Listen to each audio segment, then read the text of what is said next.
નમસ્કાર. સૌ કોઈ ખુશહાલ જીવન ઈચ્છે છે, ખરું ને? અને એનો પાયો શું છે? એકદમ સ્વસ્થ હૃદય. તો આજે ચાલો આપણે કેટલાક એવા સિમ્પલ પણ એકદમ પાવરફુલ ઉપાયો જોઈએ, જેનાથી આપણું હૃદય મજબૂત બને અને આપણે જિંદગીને પૂરેપૂરી માણી શકીએ. તો સવાલ એ છે કે આ સરળ સ્ટેપ્સ છે કયા? પણ જુઓ, ચિંતા કરવાની બિલકુલ જરૂર નથી. આપણે કોઈ ભારેખમ મેડિકલ સલાહમાં નથી પડવાના. આપણું ફોકસ તો બસ એવા પ્રેક્ટિકલ ઉપાયો પર રહેશે જે કોઈપણ વ્યક્તિ પોતાના રોજિંદા જીવનમાં એકદમ આસાનીથી અપનાવી શકે. તો ચાલો શરૂઆત કરીએ સૌથી અગત્યની વસ્તુથી, આપણી લાઇફસ્ટાઇલ.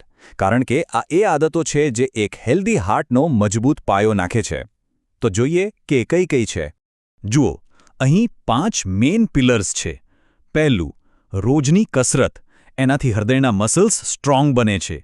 બીજું, મનની શાંતિ, જે સ્ટ્રેસ ઘટાડે છે. ત્રીજું, પૂરતી ઊંઘ.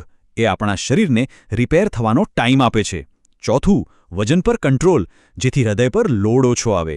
અને પાંચમું, રેગ્યુલર ચેકઅપ્સ, જેથી કોઈ તકલીફ હોય તો તરત જ ખબર પડી જાય.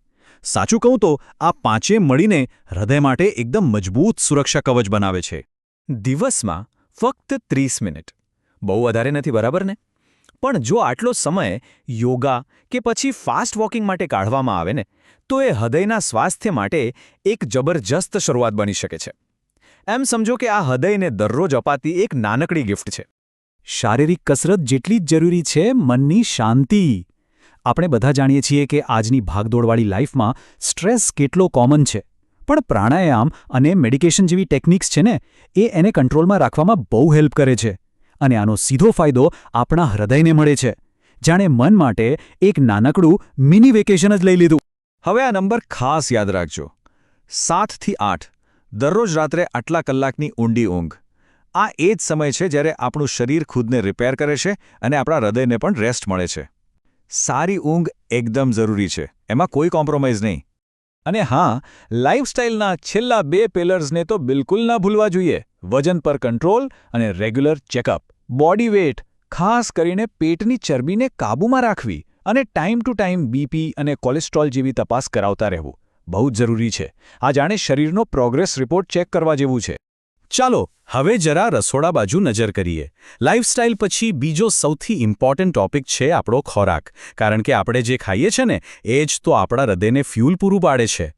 જ્યારે ખાવા પીવાની વાત આવે તો બધું સિમ્પલ રાખવું એ જ બેસ્ટ છે.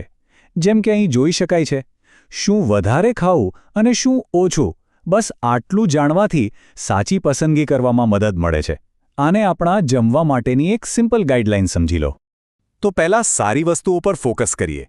આપણા ડાયટમાં શું એડ કરવું જોઈએ? ગ્રીન વેજીટેબલ્સ, ફ્રૂટ્સમાંથી મળતું ફાઇબર, જે આપણું ડાયજેસ્ટિવ સિસ્ટમ ક્લીન રાખે છે.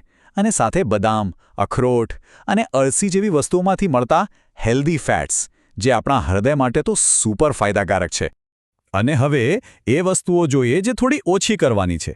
જેમ કે અથાણા અને પાપડમાં હોય છે એ વધારે પડતું મીઠું, જંક ફૂડમાંનું તેલ અને મીઠાઈઓમાંની ખાંડ. આ બધી વસ્તુઓ છે ને, એ હૃદય માટે સારી નથી. એને ક્યારેક ક્યારેક માણી શકાય, પણ રોજની આદત તો નહીં જ. અહીં એક બીજો સિમ્પલ નિયમ છે જે ખરેખર મોટો ફેરફાર લાવી શકે છે. રાત્રે સૂવાના લગભગ 3 કલાક પહેલાં એકદમ હળવું ભોજન લેવું.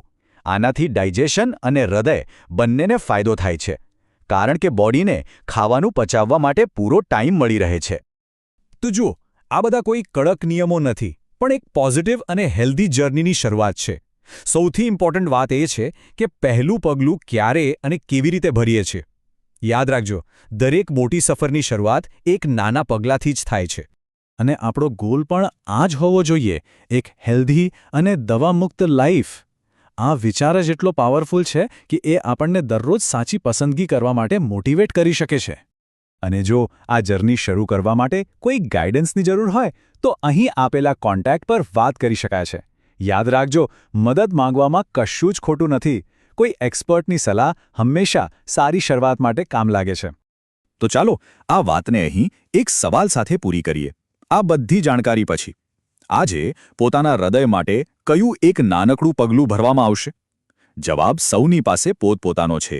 યાદ રાખજો, એક નાનો અમથો ફેરફાર પણ એક સ્વસ્થ અને ખુશહાલ જીવન તરફની મોટી છલાંગ બની શકે છે.